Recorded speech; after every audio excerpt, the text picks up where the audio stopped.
You're listening to the Deepening Your Faith podcast with Daniel Eichelberger, pastor of Providence Baptist Church in McLean, Virginia.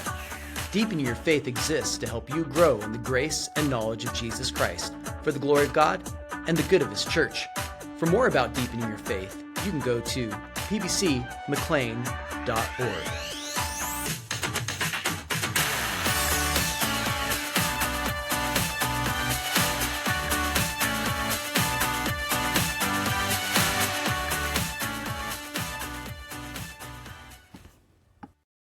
Ken Samples, it's good to have you here on the Deepening Your Faith podcast. How are you doing today? I'm doing well, Daniel. Thank you for having me on. Yeah, I'm excited about this. When I kind of mapped out people that I would like to have on the podcast, you were one of the top names that I was looking forward to contacting and seeing if I can get you on the show. Well, thank you. I appreciate that. Yeah, my pleasure.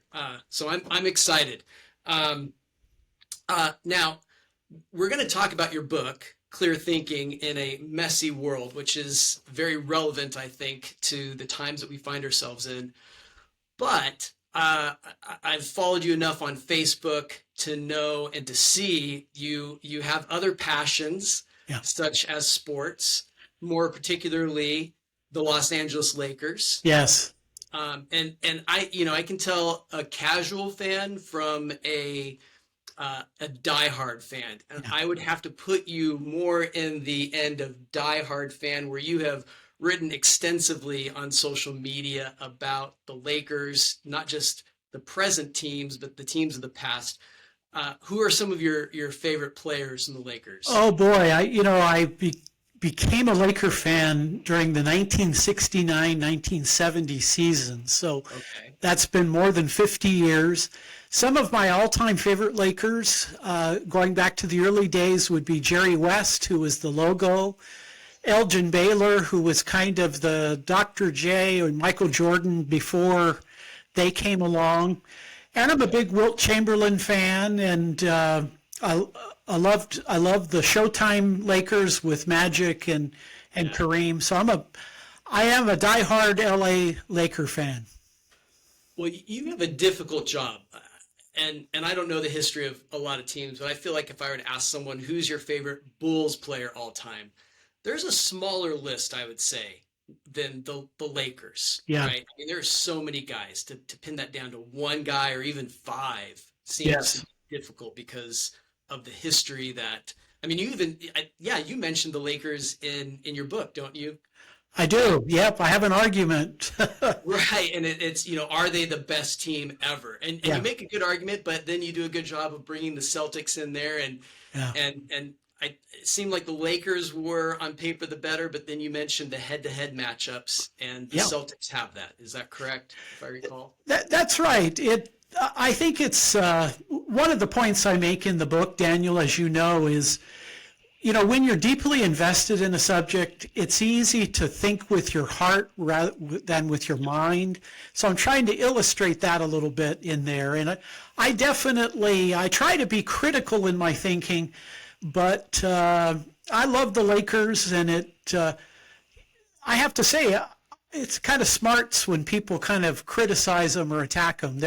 I can criticize them, but I don't want anybody else doing it. It's like you can say something negative about your mom, but no one else can. That's right. Yes. Yeah. Well, and I've thought this. It's funny, when I was reading that part in the book, I thought it seems like we've gotten to a point in politics where we tend to think about politics and Democrat, Republican, like we think about our favorite sports team. Yeah. We're going to defend them no matter what, whether they're having the worst season or not. We're going to defend them. They're still the best team ever. Yeah. And it's like you said, it's more heart than it is head. And a lot of times we'll ignore our team's faults, but we'll highlight another team's faults. Right. Do you think that's a fair comparison of how we've started to think about politics in America?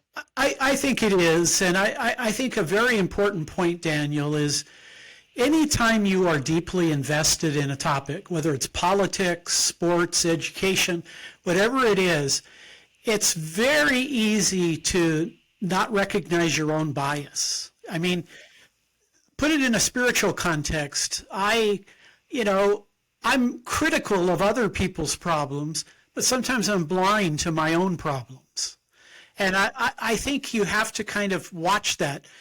Am I making an argument for something, or is it just my passion behind it that I want it to be the case? And nothing wrong with feelings, nothing wrong with passions, nothing Right. wrong with believing that you're supporting the right team. But I think you have to kind of step outside that when you look for truth. Right. Well, and that's something I appreciated is however you said it, the idea was the pursuit of truth needs to take priority over Yeah, everything else. that's And right. so you kind of have to follow the truth wherever it leads you. And sometimes it might lead you in a direction that you don't want to go. That's exactly right. And you know, studying logic is really very much for us. It's for the person, you know. We can critique other people's arguments. We can put our finger on, faulty reasoning. But I think as Christians, we want to honor the Lord. We want to be able to recognize that we are flawed people, that we do have biases and prejudices. And part of that is just admitting that and then trying to work with it. Yeah. Um, when I was reading your book, another book came to mind. I don't know if you're familiar with it. It's by Abdu Murray.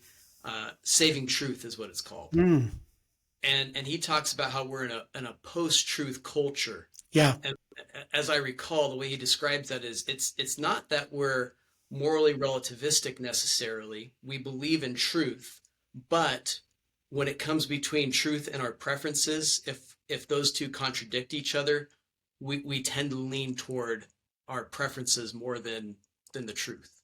yeah, I think he's right.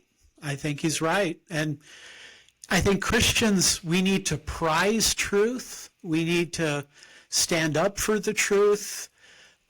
Even when the truth hurts, we still need to receive it, be open to it. And, it's easy to fool yourself. I think that, Right. it's very possible to, think you're moving in a direction for one reason when in reality you have ulterior motives. So, I just find being completely truthful with myself is part of being very truthful with God. Yeah. That's right. That's a good point. That's something for us to consider. Well, I want to dive into the book, but before we do that, I kind of want to let anyone who's watching understand that this is not your first book, Clear Thinking. You've written many other books, Yeah. and even I have 5 listed here. You have books outside of those 5 that you've written. And can I just say, looking at these 5, you have a knack at good titles, I think. Well, thank you. Sometimes it's the publisher helping, but Well, whether it's you or them, yeah, good job. good. I'm glad to hear that. So what we're going to do is I'm going to list these 5 books one at a time, and you give kind of a short summary to them. Of course. So first, this is one of your older books, 1992. Again, an interesting, intriguing title, "The Cult of the Virgin: Catholic Mariology and the Apparitions of Mary." Yeah. Tell us about that. Yeah. Wow. I wrote it with my friend Elliot Miller when I worked at the Christian Research Institute. In those days, I would host the Bible Answer Man, co-host it. I went to Yugoslavia because there were young people there claiming to have seen the Virgin Mary. So I went over to be an investigative reporter. My section of that book looks at these people who claim to see Mary. And so I offer what I hope and what I think is an honest and careful biblical look. So that was a very interesting book to write. And I have lots of Catholic friends. I never intended it. You want to be very careful about bad-mouthing somebody's mother. And for a Catholic, Mary is their mother. Good. So I had my friend who is a Jesuit scholar. What is his name now? I'm slipped it for a minute. Father Pacqua. I had him write a review of the book in the cover because I wanted to be fair. I didn't want to create a straw man. Right. So interesting book. Yeah, it's been that was my first book. Yes. Very cool. And the next one, again, very intriguing. Lights in the Sky and Little Green Men, a rational Christian look at UFOs and extraterrestrials. This is 2002, and I feel like that topic still Oh yeah. is at the top of people's interests. Very much so. It's in the news. There were, congressmen have been talking about this issue, the military. We wrote it. One of the things I really like about the book, Daniel, is you have an astronomer, you have a security expert, and you have me, who is kind of a cult researcher. And I really like that because we wrote in our areas of strength, and we offered a Christian assessment of ETs, extraterrestrials, aliens. That's probably been, of all the books that I have either authored or co-authored, that's probably been the bestseller. And Really? it's That shouldn't be surprising. yeah, people really are very interested, and so it's more than 20 years old, but I still get questions about it. Very good. Okay, so now those two books, I'm going to ask, Apparitions of Mary, real or not? Well, I think that I'm biblically troubled by the idea of Mary appearing in the world. So I'm pretty critical of that. One person said, he saw my book on Mariology, and then he saw my book on Lights in the Sky, and then I wrote one on David Koresh, the Branch Davidians, and he said to me, "You write about weird things."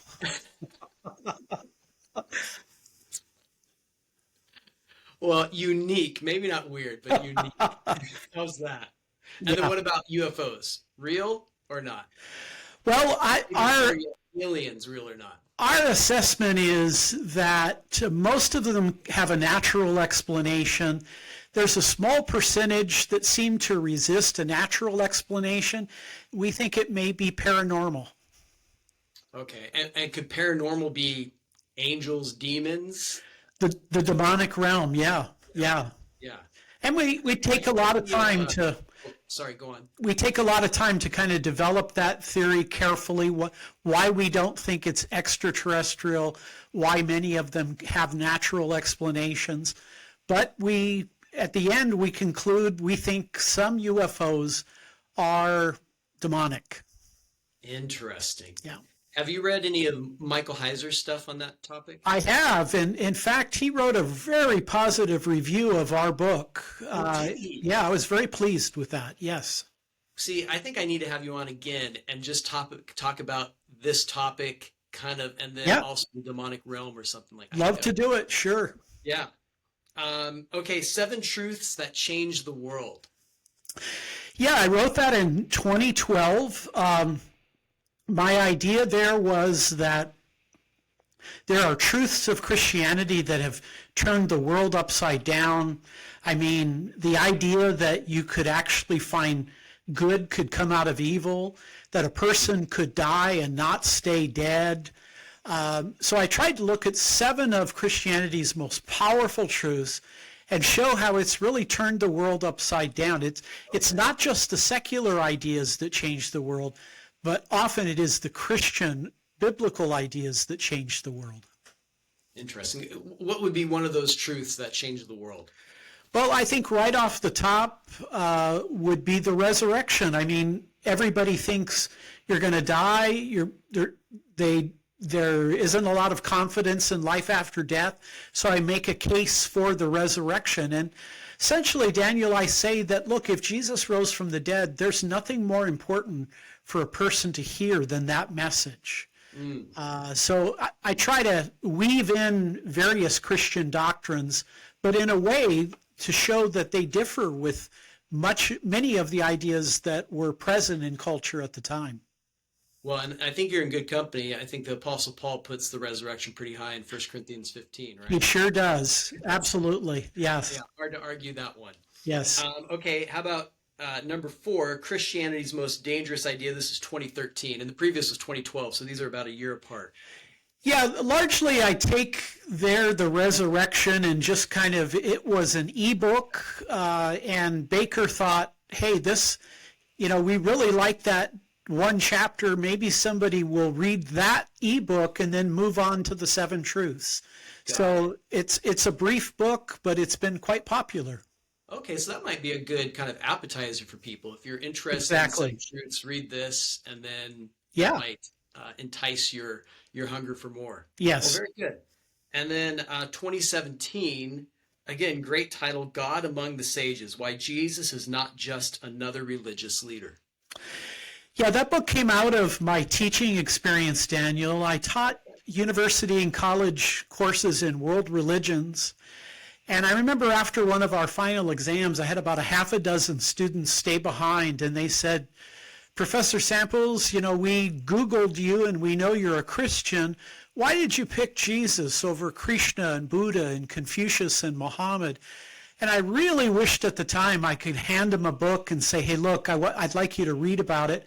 So that experience never went away. And when I got the opportunity to write the book, I did. And I think that is, again, one of my more popular books. It has a lot of reviews on Amazon. Okay. And so, just out of curiosity, when you were teaching these classes, this was not at a Christian university? Right, secular school. Oh, Yeah. okay. But I had, it was in Southern California. I had Muslims, Hindus, Buddhists, atheists, Christians, and they at the end wanted to know, well, where do you stand? And that's what I do in the book. I compare Jesus with Krishna, Buddha, Confucius, and Muhammad. That's a great book to read. Then, I mean, I think for Christians to have at least some kind of bare level Yeah, understanding of those differences would be valuable for anyone to read, yeah, especially a Christian. yeah. It's an introductory book. I think it's pretty readable. Yes. Yeah. Well, and can I say, I think you, not that I think, I would say you tackle some arguably more academic topics in here, Yeah. uh, but you do so in such an easy to understand way. You don't just present the idea, define it. You then give examples, illustrations. So you really plant yourself there, and you make something that could be considered complex attainable, I think, for anyone. So uh, considering some of the topics in here, like logic, deductive, inductive reasoning, modus ponens, modus tollens, those types of things, Yes. I think you make it so that anyone could understand it and see their importance in it. So I think you have a knack at taking complex ideas and making them easy to understand. Well, I really appreciate that because you're a smart guy. Many years ago, C.S. Lewis said that the test as to whether you really understand something is you can take something that's substantive and explain it so that it's accessible. So Right. I really do try to take that approach. As an apologist, you certainly want to understand the substantive ideas, but if you can't communicate them, your audience really shrinks very much. So, the best compliment I can receive is what you've said. I really do try to present things as clearly as I can. So thank you. Well, and I'm not just saying that. I did think about it. I'm like, this is I'm getting it, and these are complex ideas, and so I feel like I could Great. hand this to someone. Not to say they wouldn't have to work at it, Yeah, right. but you make the work attainable and possible, in Good. my opinion. Yeah. Okay. Well, speaking of the book, let's get into that. Um, it just, again, back to the knack for titles. It seems like such a relevant book. Clear thinking in a messy world. It just seems like in our day and age, you don't know what sources to trust. You Yes. can't trust the media anymore. It seems like that's becoming more and more challenging to do on Yes. however you divide the media up right and left or whatever. Both Yeah. sides seem to be not as trustworthy. So it just seems like such an appropriate book for someone to read because clear thinking is so important. How much did that current nature of discourse in America prompt you to write this, or was it something you were going to write anyway? Well, I've been teaching logic for 40 years, so I always wanted to have my own textbook on the subject, but yes, what we have been experiencing the last 5 to 10 years made me want to write it all the more. I mean, we're faced with propaganda. You can go to some of the elite schools in the country and you're propagandized. People are sometimes not aware how many logical fallacies there are. And a unique feature of our book, too, is we look at cognitive biases. So there is a lot of messiness to our world, and I was really hoping that this could help Christians to kind of navigate through a lot of those challenges. I have a chapter on conspiracy theories, so I try to look at a variety of things that get in the way of, discovering what's real and what's true and what's good. Yeah, that was a neat chapter too, because you give real life examples of conspiracy theories and you kind of break them down. JFK, for example. Yes. Excuse me. So I thought that was great. Again, you do a good job of illustrating it, applying the idea to real life situations, which, again, I think this would be a good book for anyone to read, especially a Christian, but really for anyone. And I don't think you'd even necessarily need to be a Christian to read this book. What's your thought? I think that's exactly right. I mean, most of the teaching I've done in my career has been at a public college. So I teach at Biola too, but I think a person could read that book and not necessarily be a Christian. I tried to pitch it in ways that would help Christians. That's right. But no, I'm hoping a lot of people will want to read the book. Yeah, I think in this day and age, this is something that anyone should read, and it would be helpful. And I would imagine it's so helpful in this sense. It's a book that if you buy, you're going to find yourself, it's not a book that you'll just read once. It's something that you can refer back to and can continue to help you in different situations. So that was my intention. Yeah, I wanted to make it, I'm hoping they'll read it through, but I want it also to be a reference, a guide you could go back to. Yeah. Yeah, perfect. I think that's exactly how it would be. I would use it, and I will use it in that way. Good. So I want to present to you something that I heard from Christians, especially when I first became a Christian.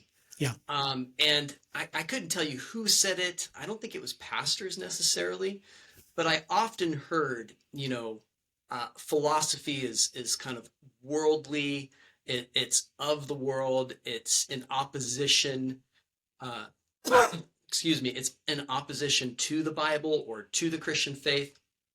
And I think sometimes there was maybe a misunderstanding. They would quote Colossians 2:8, which says, "See to it that no one takes you captive by philosophy and empty deceit." Could you maybe, as best as you can, maybe explain why there's that notion amongst some Christians about philosophy?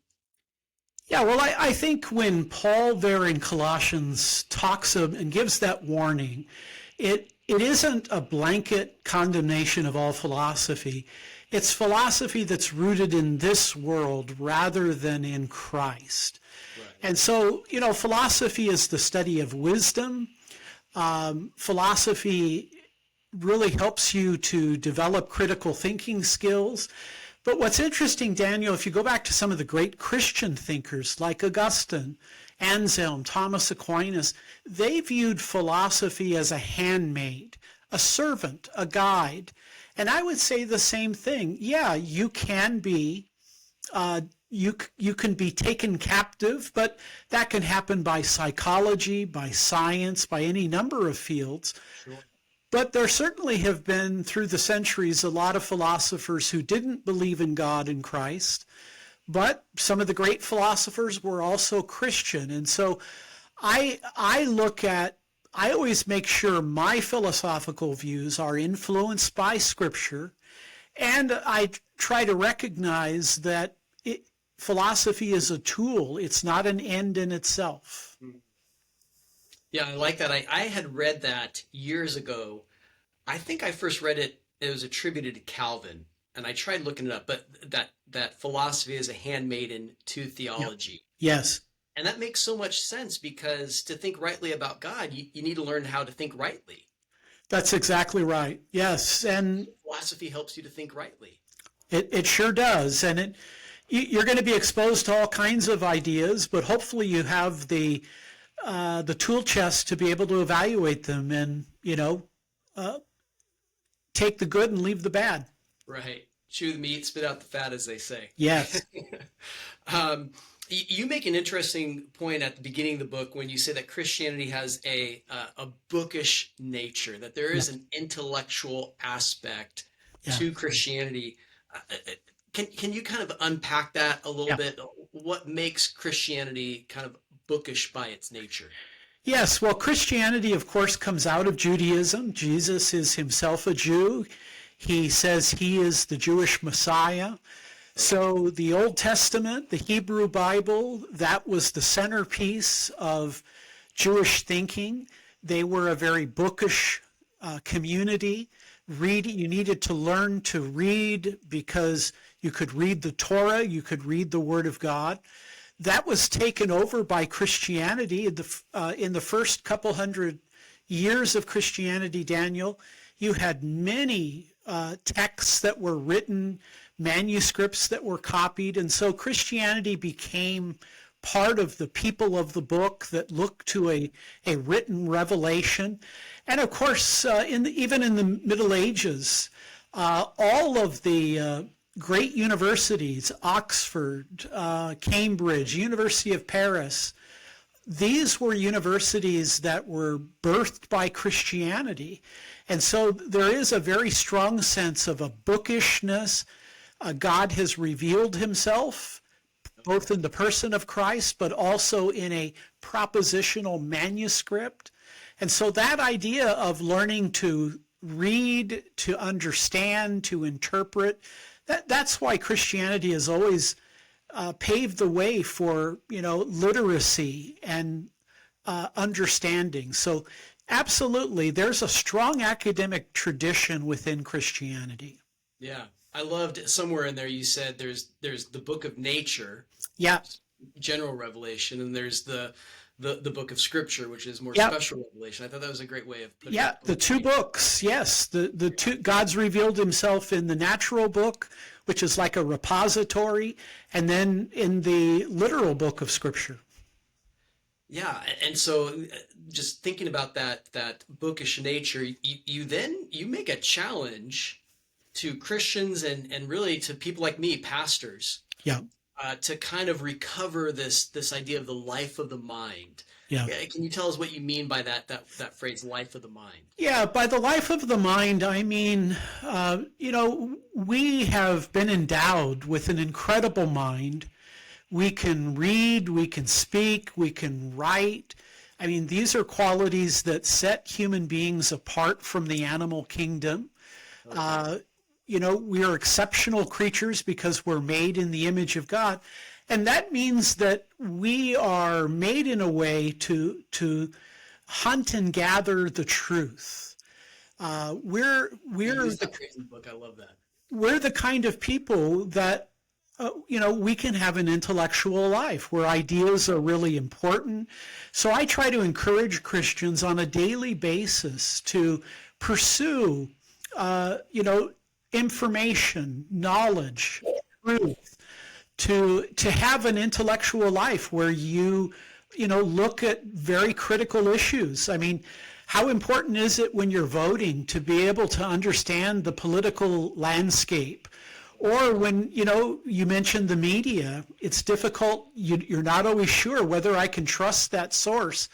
So the life of the mind can be a powerful tool in making your way, and you get knowledge, you get information. The wonderful thing about reading is you get to see through so many other people's eyes, and I love that. So seeking information as a way of life. Okay. And so you kind of make that challenge, and then you take it to the church. And I've heard this quote before. I can't remember who it's attributed to, but you say that the church is more than a school, but it should never be less than a school. Um, Yes. and so as a pastor, I read that and I take that seriously because Yeah. I have authority, responsibility to shape a church to some degree, right? Yeah. Especially when it comes to its education. So I'm so interested, like in your mind, if you were to look at a church that is pursuing the life of the mind, that is not being anti-intellectual, Right. but is seeking that, what would that look like to you in an average week or a month at a church? Yeah, that's a quote from Yaroslav Pelikan, the great Yale historian of theology. I think that a church, and again, the quote is, a church is always more than a school, and it is. It's a place of worship. It's a Yeah, place of fellowship. It's a place of taking the Lord's Supper, all of those kinds of things. right. But it can't be less than a school. And what I mean by that is that the church should also be a place where ideas are very important, where learning is very important. You know, teaching the Bible, teaching people how to think through these various issues. You know, I think every church, for example, ought to have what I would call a doubters class, where you have a doubt about something, you go to that class. You get to ask it, you know, we'll work it through, we'll take it back and forth. I think that people who come on the campus of a church should feel like, wow, there's a lot of learning going on here, and we're using our minds to the glory of God. I think that is the ultimate issue. So, you know, are there classes? Do you invite people to come and speak to controversial issues? For people, again, who have doubts, are you addressing those kinds of things? And a lot of times, you know, because politics is so controversial, people kind of want to slide away from it. But I think the best way of approaching the world is to outthink them, to reason carefully, to Right. give it our very best shot. So I love it when I go in a church and I see people learning, because I feel very much at home there. Nice. I like that idea, doubters class. Yep. That's very good. And kind of talking about pursuit of the life of the mind. You talk about there's if correct me if I'm wrong, but kind of an anti-intellectualism Yes. that has sunk into the church today. But then you talk about the intellectualism of the church fathers. Yeah. So how did we get to the intellectualism of the church fathers to the anti-intellectualism that we're experiencing today in the church? And that might be a huge question, but Yeah. as succinctly as you can, how did that Yeah. happen? I think there are pockets of anti-intellectualism in the church. I think it's difficult. We have a lot of people leaving the church, a lot of young people leaving the church. And I think one of the reasons is that these people aren't given the kind of tools to help them. You know, they go away to the university and they're presented with evolutionary theories, psychological theories that are very secular, philosophy classes where they talk about reason and they ridicule faith. So I think we need a church that is able to equip people. And in the church, I mean, in the church fathers, that was a very intellectual period. I mean, you have people like St. Augustine, you have a variety of thinkers on through the Middle Ages, the great Protestant thinkers. So, you know, Christianity has always been very cerebral. But, you know, I taught a class in logic for many years. I used a textbook.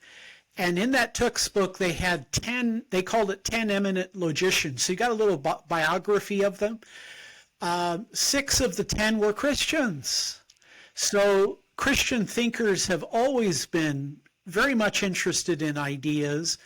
And I think that maybe some of the anti-intellectualism is that people feel maybe afraid that if they take the intellectual areas too much seriously, it might hurt their faith. So I try to encourage people to read broadly, to read well, to think carefully, and to bring their Christian worldview to bear on those issues. It's so interesting because I agree with you. Like when I read that about anti-intellectualism, I identified with that. It's almost paradoxical because at the same time, you can almost argue there's more Christian academics in existence today than probably ever, right? More Yep. more PhDs. I don't know how long ago it was, but a major secular magazine listed the 50 most influential philosophers, and if I Right. recall right, like J.P. Moreland and William Lane Craig were high up on that list. So there's two Christian philosophers. Absolutely. Yet somehow it hasn't gone from academia into the church. Am I wrong in that assessment? No, I think that's a correct assessment. I think there is kind of a renaissance taking place. I mean, you have people like Alvin Plantinga, Richard Swinburne, and these are kind of universally respected philosophers. But nevertheless, there is that kind of anti-intellectualism, and I think it hurts the church in many respects. There are, again, I would put my finger on why people walk away from the faith.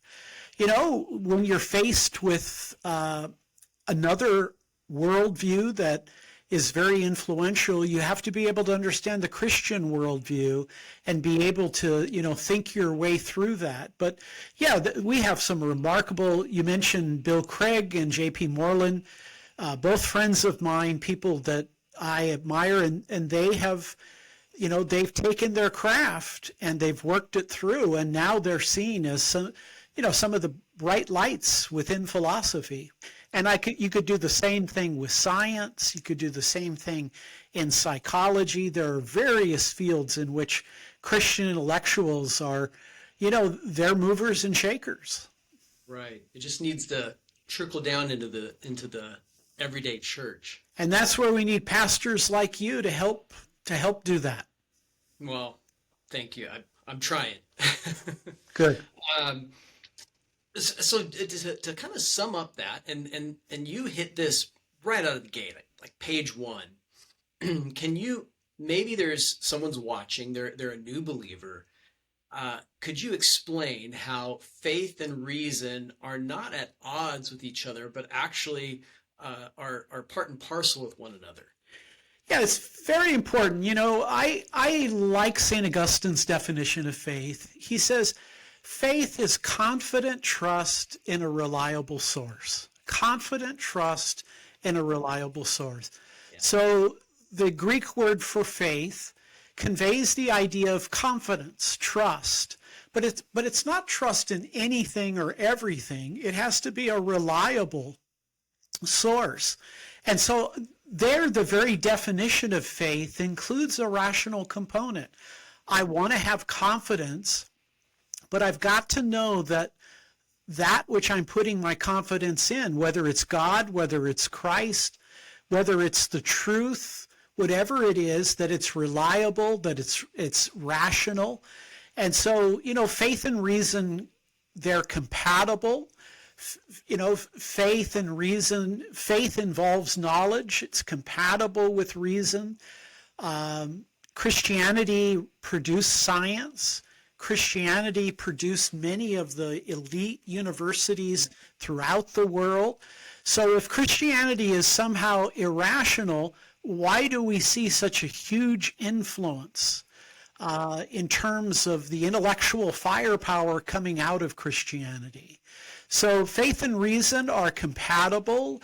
There may be times where we're not quite sure how to work through a topic, but I think the intellectual accomplishments of Christendom have been enormous. And it's not just me. There are many atheists, secularists who have said that, Christianity has been enormously influential when it comes to the area of science, when it comes to the area of logic, when it comes to education as a whole. I think Christianity has made some amazing accomplishments. Yeah, I mean, you mentioned Augustine. isn't it true that the first autobiography was Confessions by Augustine? That's exactly right. It's a book that I think is one of the great books of Christendom.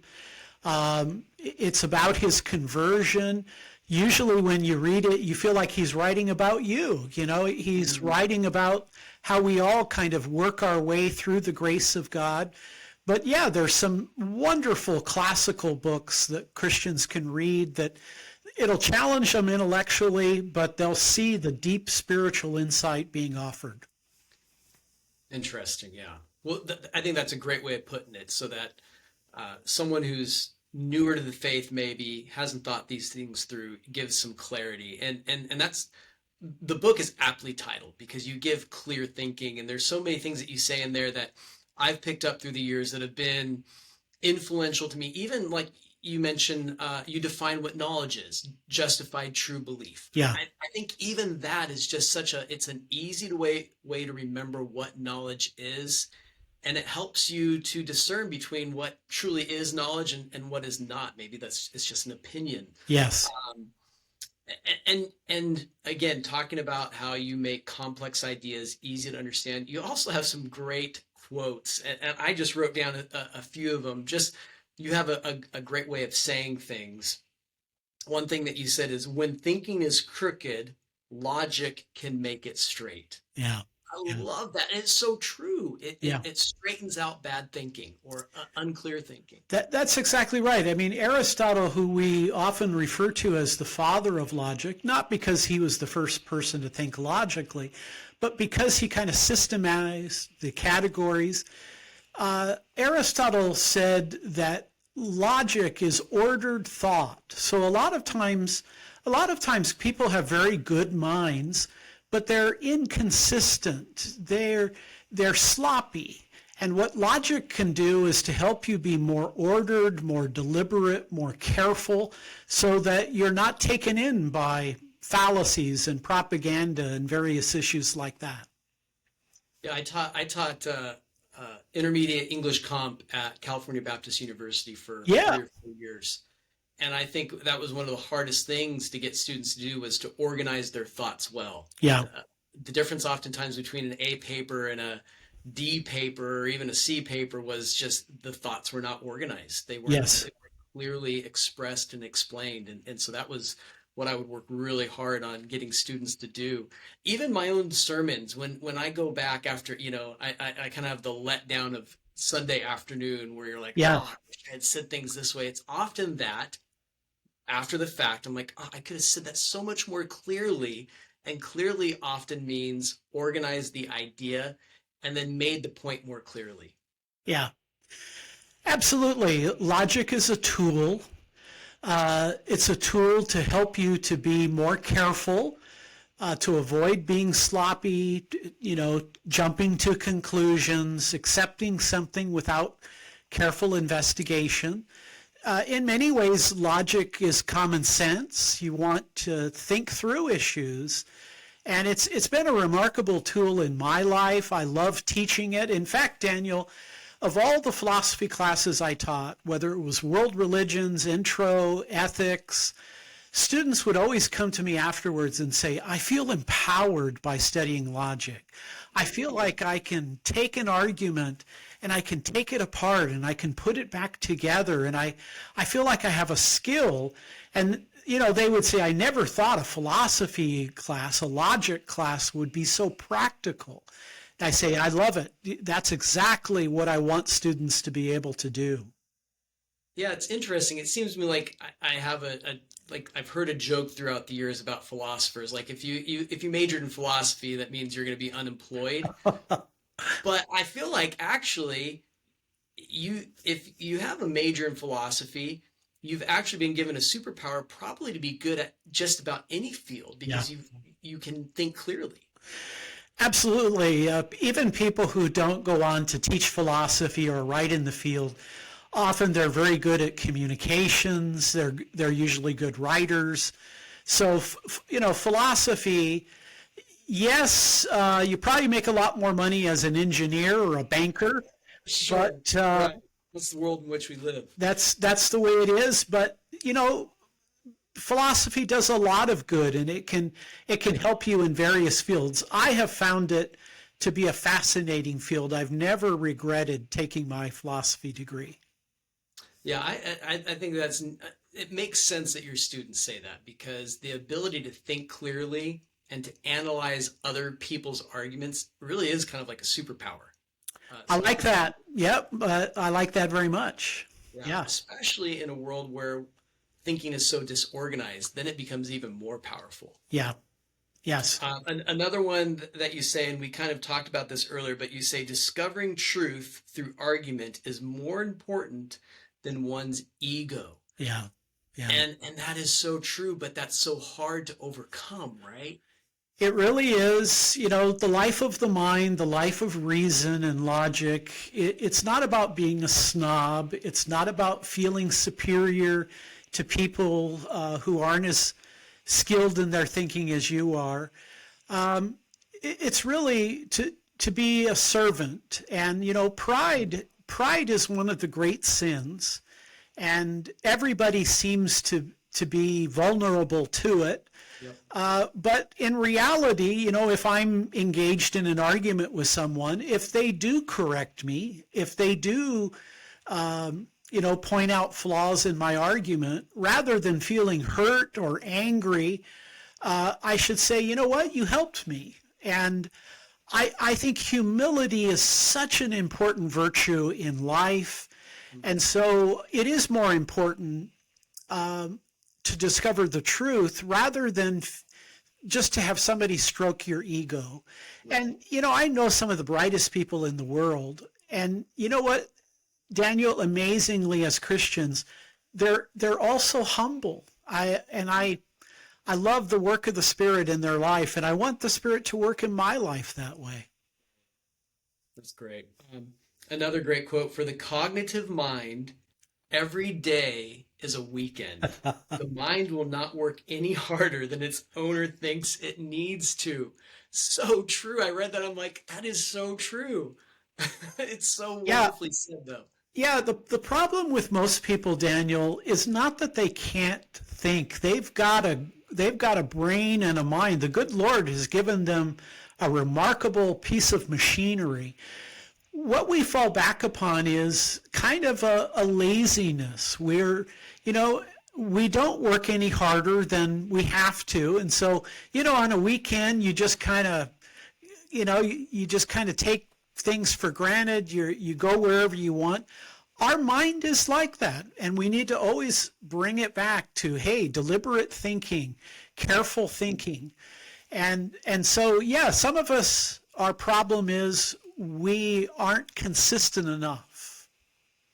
And I mean, this device right here Oh, yeah. makes very, just Yeah. doom scrolling. You Yes. get on it and suddenly 30 minutes have gone by. Oh, boy. And Yeah. you're like, what do I have to gain from that? I don't even know what I looked at. And Yeah. yet 30 minutes in a book like this, or and you and I would both agree, the Bible, 30 minutes in that, how Yes. much valuable will that be, and what better minds will have as a result of it? And one of the things I have early on in the book is I talk about, kind of tips on how to develop the life of the mind. And one of the things I say is, be aware of how much time you spend on entertainment. You How did say, much of yeah, your that's right. time is given to entertainment rather than to reading, learning, thinking, trying to use all of our, and we're supposed to love God with all of our being. The Right. mind is included in that, that mandate to love the Lord. Yeah. This wasn't in my notes, but something that you've said a couple times about the mind, and you said the good Lord's given us a mind and a brain. Uh, uh, I've just been noticing so much how in everyday language we don't say the mind as much anymore. Mhm. We say the brain. Yeah. There's even a Weezer song where mind would rhyme better, but he says brain. Mm. And so it just seems like, there's substance dualism. We believe that we have a mind and a brain, and it seems like physicalism has seeped in and Yeah. materialism has seeped in so much that even in our common language, we've eliminated the immaterial part of ourselves, the mind, and we're just, I mean, have you noticed that? Is it, or am I making it up? No, I think you're correct. I think that secularism, naturalism, materialism, these ideas that are usually kind of come out of the university campuses, they don't stay there. They filter into society. So when you hear people talk about thinking and reasoning, they relate it to the brain. And certainly we believe there is a unity between your brain and your mind. But you're right. I think a lot of times it is this kind of physicalism, materialism, and instead of thinking, hey, I'm more than my brain. My mind is distinct from my brain. And I think it's important to emphasize to Christians that we think like, people who have a Christian anthropology rather than a materialist, secularist anthropology. Yeah, and I think that goes back to your point as I'm hearing you explain that is how important philosophy actually is because these ideas that are ruminating among pop culture, they probably started 20 or 30 years ago where in academia, largely within philosophy, right? Yes, we live in a postmodern society. A lot of the, thinking of people like Jean-Paul Sartre, Albert Camus, various philosophers who had very secular ways of approaching things. A lot of that has come home to roost. We see a lot of anti-Semitism in our elite schools. I mean, where did these ideas come from? Philosophy really matters because it changes people's lives. I mean, my father was a combat soldier in the Second World War. Fascism is an ideology. Communism is an ideology. And that's how I convinced my dad, that I should go into philosophy. I said, Dad, you and your generation fought a war against ideology. So ideas really matter. And I think a lot of the issues we're facing today and people are facing in their churches, they do begin in the academy, and oftentimes philosophy is a motivating factor. Yeah, it's the philosophy department has some sway. Yeah. And I don't know if it's the world or Satan, but it seems like there's a patience. Like they're willing to start it up here Yeah. and watch it trickle down. Yeah.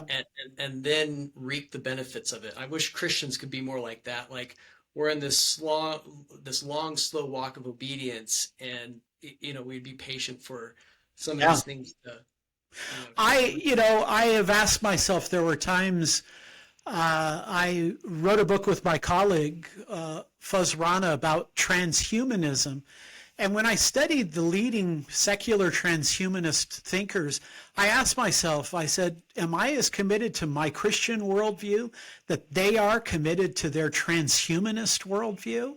And it's exactly the point that you're making. We need to be dedicated. We need to say, hey, look, these are issues of truth, goodness, and beauty. And we need to devote ourselves to them, to defend them, to explain them, and show how our view is very different than the views you're getting on TV, you're getting on the internet, and you're getting at the university. Amen. Yeah. Yep. So it seems like we could define our culture as being somewhat tribalistic. To some degree. And you give a piece of advice that kind of cuts against that grain of tribalism, kind of that us versus them mentality that seems to be the landscape of America today. You say that everyone should have a smart friend who disagrees with you. Now, why is that? Why is that helpful to have a smart friend who disagrees with you? Yeah, I think that's critically important, and that is. When you have somebody who can challenge you, it really sharpens your own thinking.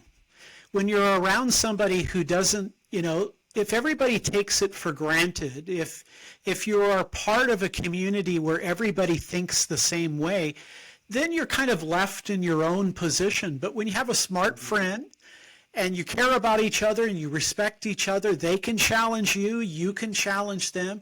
I think it gives you a great opportunity to think critically, to think carefully, and to recognize you're often going to encounter people who hold differing views. How do I master that capacity to be able to disagree with people strongly, but still have a respectful dialogue? I mean, I remember the days when Democrats and Republicans could reach across the aisle. I remember the days when in 1960, people wondered, is Kennedy more conservative or is it Nixon more conservative? Today, it's like there is a complete worldview difference between the political parties. I think this gives you an opportunity, to continue to help you learn, to challenge you. And by being challenged, you're growing. The older you get, it's just very convenient only to listen to people who agree with you. And you may be missing some deep insight. So being challenged, I mean, Paul says, test all things, hold on to the good. Those are, allowing people to disagree with you and learning how to do it, with a sense of grace. Boy, that is so important, even in your career, that you can work in an environment. You're a Christian. Some of the people you work with will not be, but you know how to care for them. You know how to reason with them, and you exhibit the virtues of the Spirit. Kindness, graciousness, a deep sense of respect. So there are people I have invited in my life, even though sometimes they irritate me. They make me squirm a little bit, but I've reached a place where I say, I'm going to allow you to correct me because you are a thoughtful person and I know you have my best interest at heart. See, I hear that. That makes total sense. Seems very wise and mature. And then I think it seems as if the way our world is structured, when I say our world, in America at least, where the spirit of the times goes against that. Like, Yeah.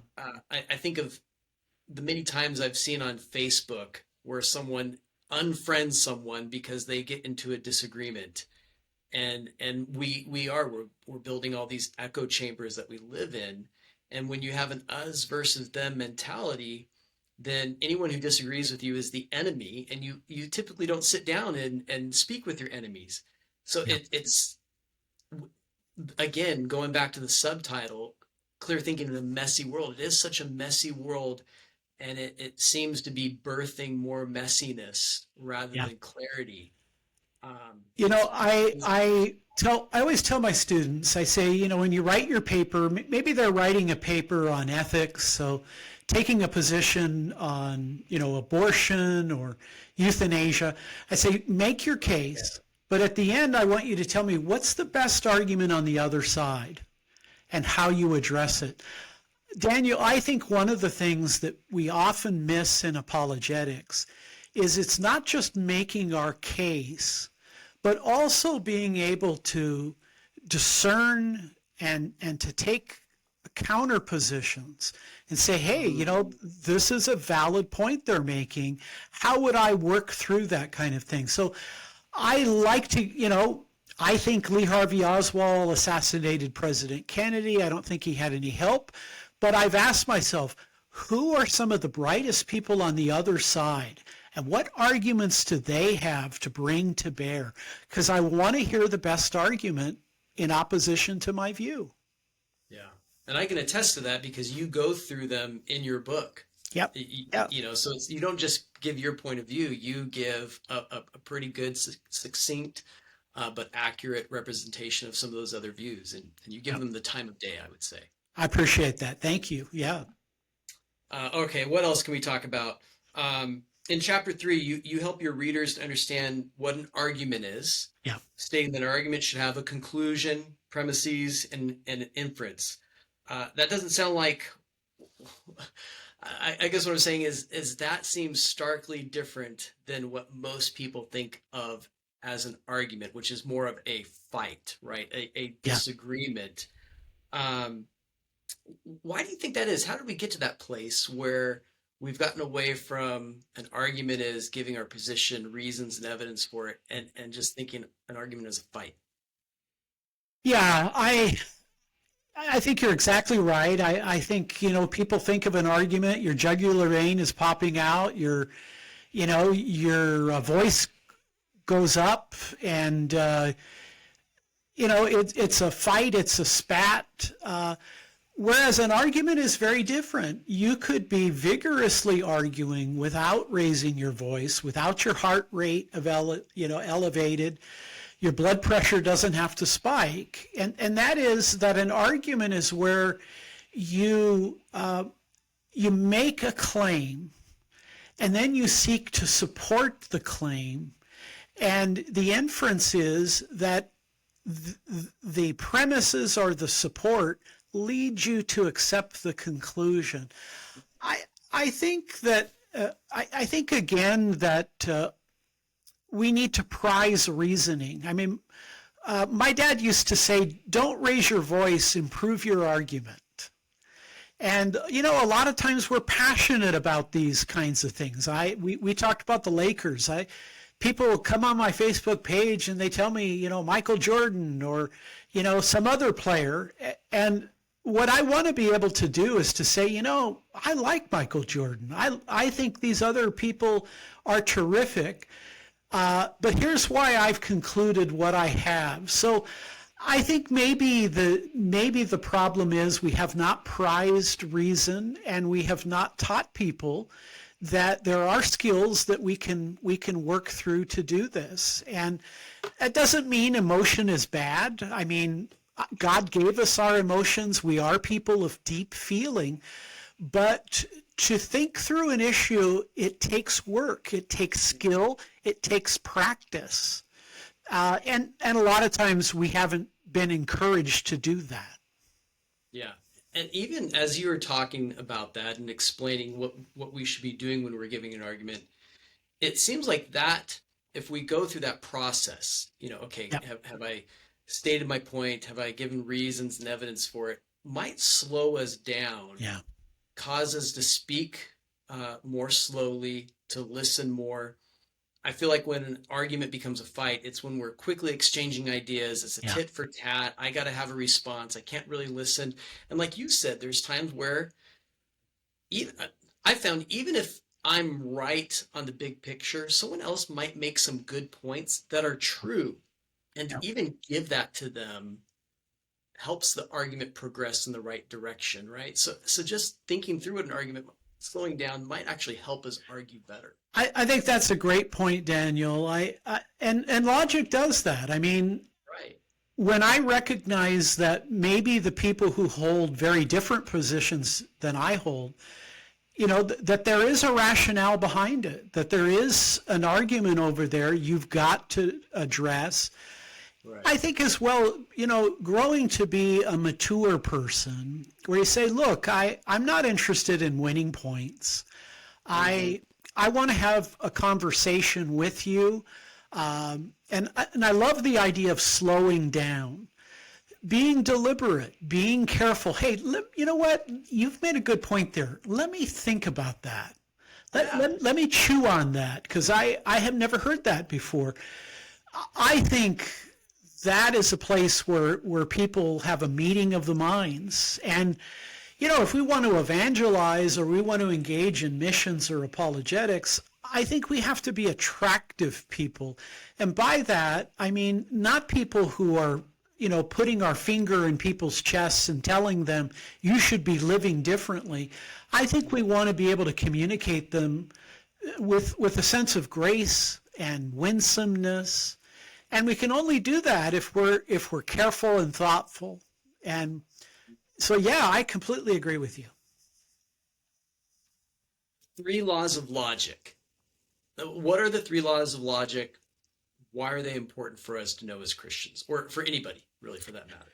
Yeah, these are the fundamental basics of reasoning. The first one is the law of non-contradiction. Two statements that contradict each other cannot be true at the same time and in the same way or in the same respect. That is, A cannot equal A and at the same time equal non-A. Then you have the law of identity. A is A, a thing is what it is. The law of excluded middle, something is A, it's not, there's no middle ground possible. So let me use an example. So Christians say Jesus Christ is God incarnate. I mean, that's right at the heart of our faith. Yeah. Well, my Muslim friends, they say Jesus is not God incarnate. Well, there you have a contradiction. Both of those statements cannot be true. One of them is true and one of them is false. So there the law of non-contradiction says, look, somebody is wrong on this issue. Now, if we bring the law of excluded middle, the law of excluded middle says, and there isn't any middle ground. Mm-hmm. Jesus really is either God incarnate or he is not. And so this isn't something I'm appealing to Christian magic. I'm appealing to reason and to rationality. And we can point out, hey, we're at loggerheads here. I also like to say, where do these laws come from? Why, what we have laws of physics. We also have laws of logic. Where did those laws of logic come from? And the Christian response is they come out of the mind of God. God has given us the capacity to reason through those things. So we can apply the three laws of logic to very important theological and philosophical issues. So the more you know about the laws, the better you're able to use them and appreciate them. Okay. And where I found these to be so helpful is in talking to Muslims, where they would say the Trinity is a contradiction. God can't be three and one. And when you hear that and you don't have these laws of logic to kind of run that information through like a filter, you can kind of get stuck and you go, well, that's true. Yep. How can you be three and one? You can't. Well, but you can in different ways. And that's the law of non-contradiction says A can't be both A and not A at the same time in the same way. Well, God is one in nature, right? He's not one and three in nature. He's one in nature and he's three in person. So it's two different ways. So it's not a contradiction. I remember hearing that and then talking to Muslims, and it was, like you said, it's that superpower. And you're able to explain that in a peaceable, reasoned way. Yes. And they're kind of like, well, let's go on to the next thing. And so it can be powerful. Yeah, I love the example. I mean, if we were to say God is one and not one, God is three and not three, that would be a logical contradiction. But we say God is one in terms of his essence, his being, his nature.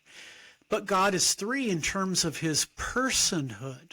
Right. And so the one and the three are in different respects, in different ways.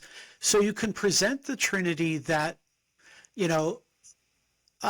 eludes being a formal contradiction. And I love that. I mean, we need a lot of that when we're talking to people about our faith. Yeah. Again, every time I've learned more and more about logic, philosophy, granted, like you said, there's worldly examples of this, but I've always found it to be something that sharpens my thinking, my reasoning, and maybe even corrects some of my own errors in thought. Me too. Yeah. So I'm just really grateful for your book in that sense, because it's so accessible. You do a wonderful job of presenting an important idea and then engaging with that idea throughout the book. And so what I mean is, so often you'll introduce an idea and then you tend to thread it throughout the rest of the book, which I found helpful. And so you're developing the thought. It makes learning that much more easy. And one of the things that you do this with is to encourage the reader in one way or another to ask yourself, what is the point? Yeah. Yeah. And again, I think about that with my sermons. Like, again, Sunday afternoon, I'll be thinking through, I'm like, "Ah, why did I not make that more clear? That was my point. Yeah. I'm just over here. Why is that important? Yeah. If that's, maybe that's an obvious question with an obvious answer. And then what are some ways in your book that you help readers to clarify their point so that they're sure to make it? Yeah, in logic, the point is always the conclusion you want people to draw. The point is always the argument you're driving. You don't want to lose sight of that point, because if you do, you'll get into rabbit trails. You will move away from the central point. But also, if somebody is presenting an argument to you, you've got to know what's the major point here. I mean, you have fallacies where people miss the point. You have, fallacies where they're taken off to extraneous issues.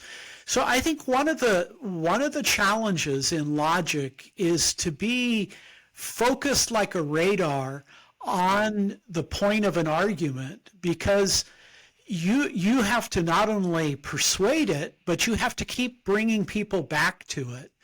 And there are a number of fallacies, we call them the fallacies of relevance, where they're not relevant to the point you're making. So I really love that about logic. Logic has a way of always bringing you back. And what I do in the book is I always say, look, present your argument. Now, what is that point you're going to make? How are you going to communicate it? How are you going to avoid being distracted when people do that? And so in various chapters, I always talk about, applying these logical principles to what you say, what you write, what you think. And I can't think of any other discipline where the point is so critical, and losing the point is so detrimental. Yeah.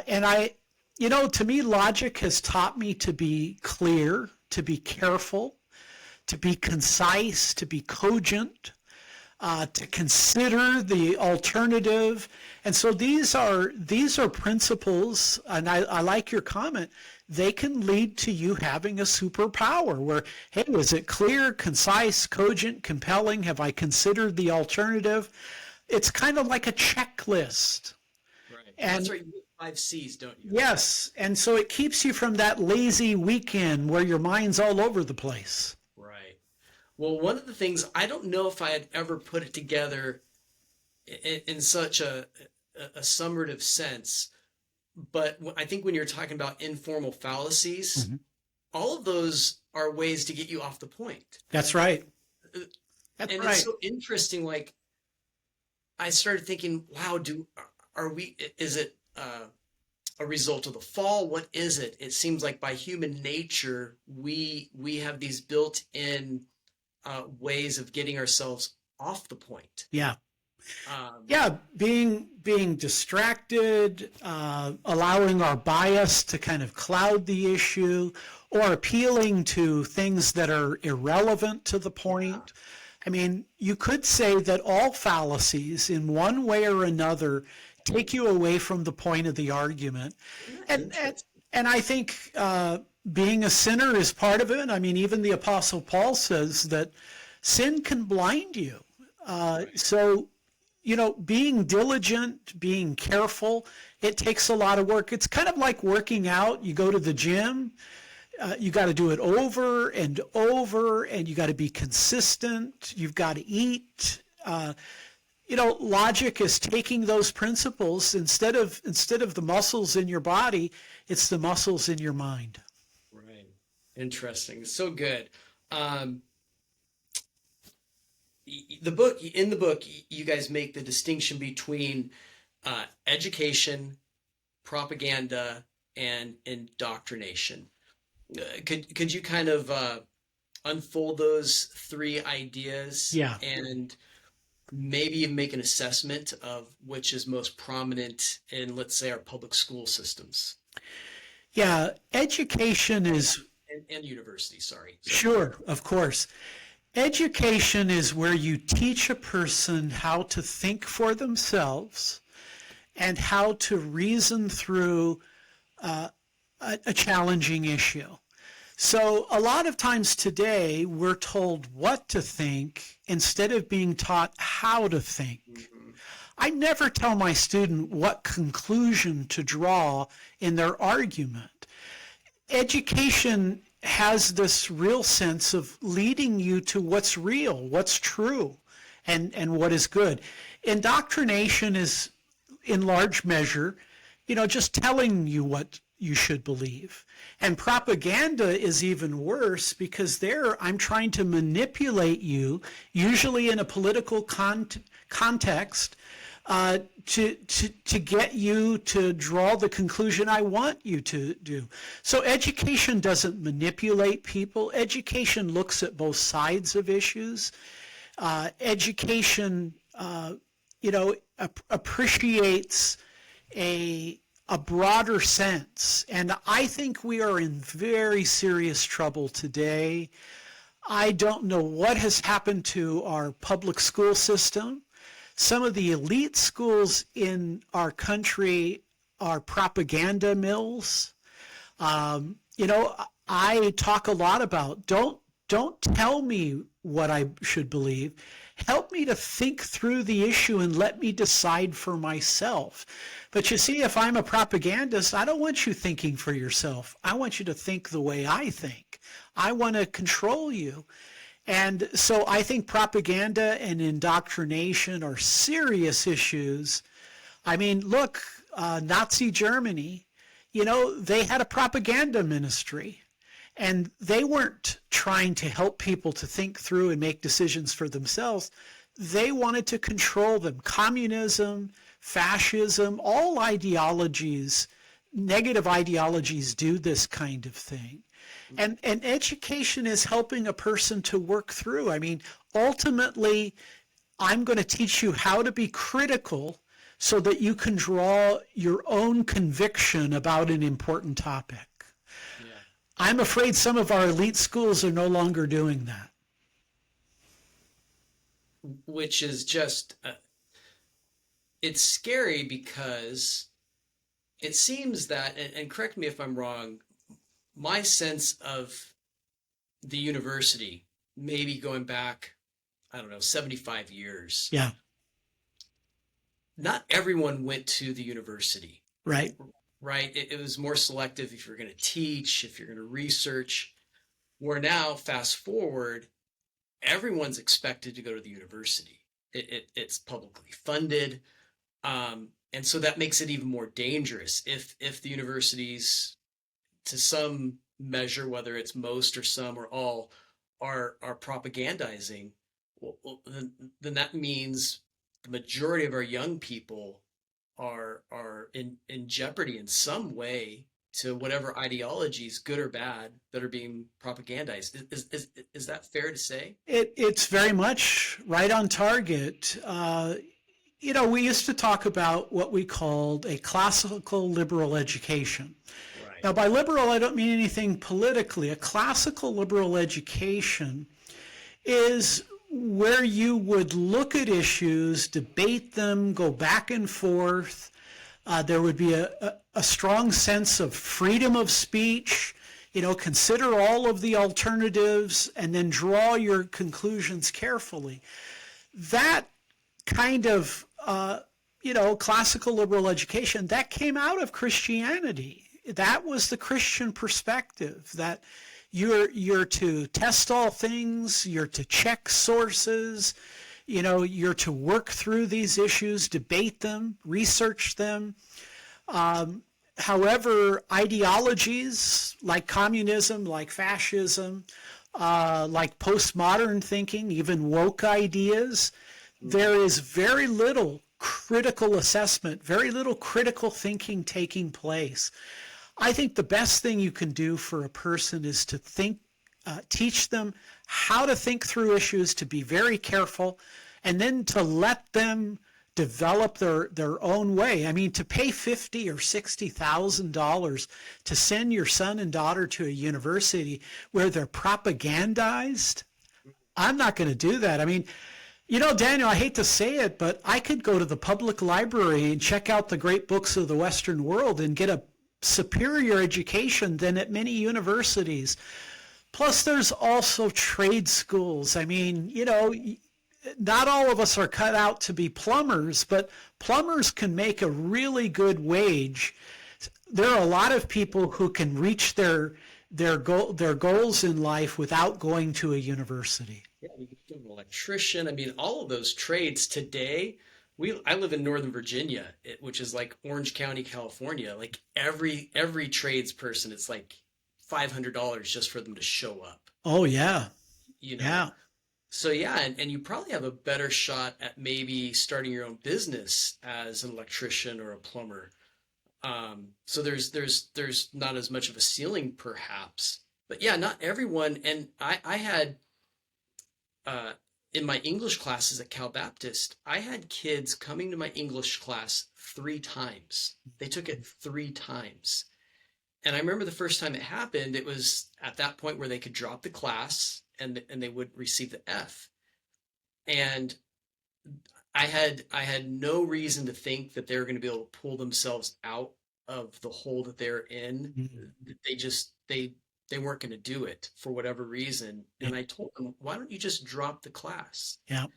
And they said, well, because I'll lose my funding.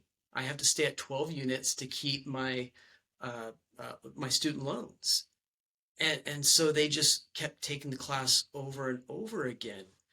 And it was really sad to see, but yeah. They're spending all of this money. They really probably don't belong in the university system. They would be better off, like you said, in a trade school. Yep. And that's another problem with the public education system, right? We've eliminated shop class. We've eliminated home ec. Yeah. And so we're really pushing them in one direction when there should be multiple directions. Does that? Yes. A way to ensure that people fail is to put them in an environment where they're not prepared for. Yeah. So, if you are going to go to a school, and they're all expensive these days, yep. Even community colleges are not cheap. So you want to put a person in a position for them to succeed. And the way to do that is to teach them to think, teach them to reason. I mean, education is a wonderful thing. Mm-hmm. I don't want people telling me, help me think it through and I'll decide what I think is the right course. And that's a huge difference between telling me what to think and how to think. Exactly. Yes. Yes. It goes back to the old adage, you can catch a man a fish and feed him a day. Yep. You can teach him how to fish and feed him for a lifetime. There's a little bit of a transfer in those ideas. Yes. These students, again, Professor Samples, I feel like I've been empowered, that I have the skill to be able to take arguments apart and put them back together. I can detect faulty reason. I can even tell you the name of the fallacy, and they feel like, wow, I'm empowered. This is not something I'm used to in my education.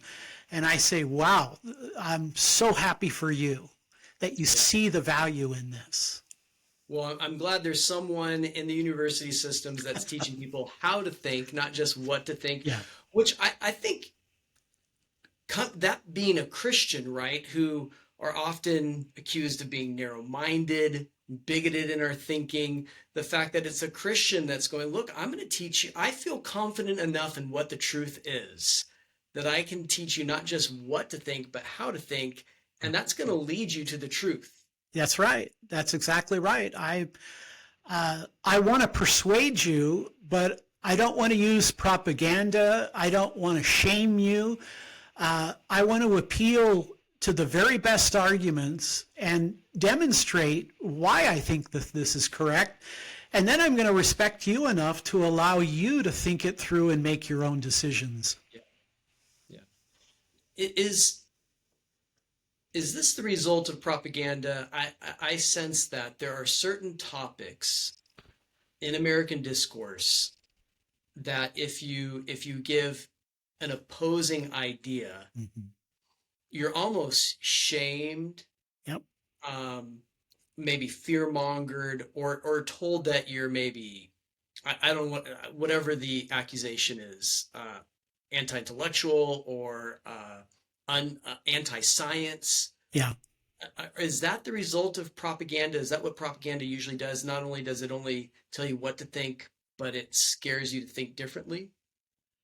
I think it's a very important part of that. I think that you know, look, I'm not a doctor. I'm not a scientist. So I want to hear what these specialists have to say. But they don't do my thinking for me. I want to hear them make that case. And I think that we have reached a point, instead of pursuing truth, goodness, and beauty, which was the Christian perspective, now it's race, gender, and class. So we've kind of changed the prism that we have, and there are certain dogmas. You cannot disagree with me about my views of gender or my views of race. That's right. Otherwise, you'll get canceled. I'll put you out of business. I think that that's a very destructive place to be. I think it limits any kind of real careful thinking. I think it takes so much away from the person. And again, when logic can empower you, and I'll tell you, your confidence goes up, your sense of, hey, I have the skill to be able to work through this. Nobody does my thinking for me. There's a real sense of independence that I think is a good thing. And look, how many people died in World War II? 75 million. I mean, people were told that Jews were not real people. They need to be, exterminated. There's real evil in the world, and we have to be able to think it through and make sure we're not participating in it. Yeah, ideas have consequences, and sometimes they can be dangerous. That's it. Yes. Yeah. All right, so final question. It seems that in the public square these days, in the realm of sports, there's often a discussion in basketball about who the GOAT is. And it seems to me that often there's only a question between two people. It's Michael Jordan or LeBron James. Yeah. Now, as a Lakers fan, but also a logician, a philosopher who wants to use reasons and evidence, do you feel that there should be a Laker that should also be introduced into that conversation? Or do they have the two right?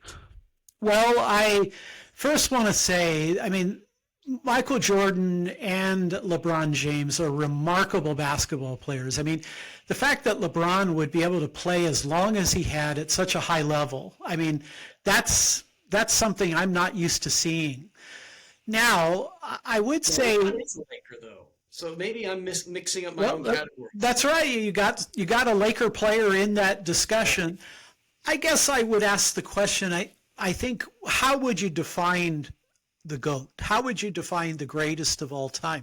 If you look at somebody like Wilt Chamberlain, Chamberlain's statistics, they're like Babe Ruth in baseball. They're like Wayne Gretzky in hockey. His statistics are off the charts.